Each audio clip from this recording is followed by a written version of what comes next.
Yeah, sanibona, welcome back to my YouTube channel.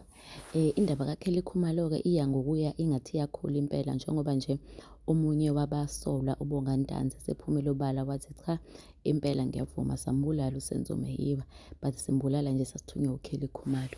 Now-ke indida-ke ukuthi uKHUMALO wengababulala wengaze abathuma ababulale uSenzo ngaliphi ngoba futhi wemithi ngaleyo nkathi ingane kaSenzo.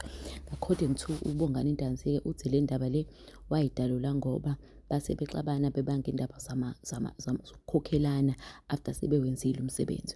Uthi uNTANZI uthi ubongani ibona-ke bahlangana ehostela nalaba abanye 2 wathi yatshelwa ngumsebenzi ukuthi lo munye uzodubula, lo munye uzohlala emotweni, lo munye yaxabane nalo munye.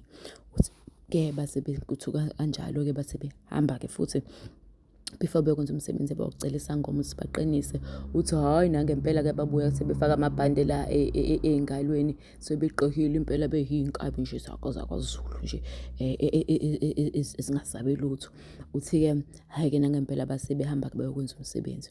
Uthi indaba iqala-ke lapho njengoba bebenike u5,000 sekumele-ke phela baphinde batholeke le ababethenjiswe yona ukuze imali iphelele. Uthi-ke hhayi kwaba umzukuzuku ukuthi athole imali yakhe wagcina-ke neselibhobozile ithuba ukuthi axoxele omunye wakubo ukuthi naye wasekhaya kubo-ke baxoxela omunye ukuthi kwagcina sekunemeeting ubaba wakhe omzalayo wambiza wambizela umhlangano kwakhulunywa kumndeni ukuthi hayibo naso isimanga sekuthiwa ubongani Senzo ukuthi into ethile nethile. Uthi kubongani-ke inkinga-ke yaqala lapho-ke uphindile-ke namhlanje futhi watestify ubongani uthi cha ngisamile nangempela sambulala uSenzo ama-roles ayisayiniwe ukuthi uSifiso wayewudrayiva umuzi wayezomonitha i-area bese kuthi uMaphisa wayeme ngaphandle-ke egeyithini.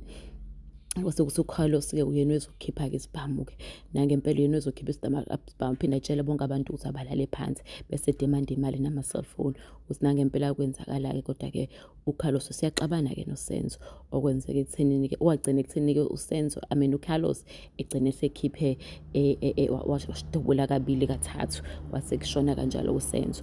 Wonke umuntu manje uyayibuza ukuthi kweze uKhili afuna ukubulala uSenzo ngaliphi.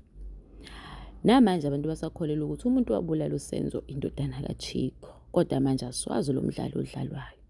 Ayaqhubeka icala likaSenzo alikapheli namanje.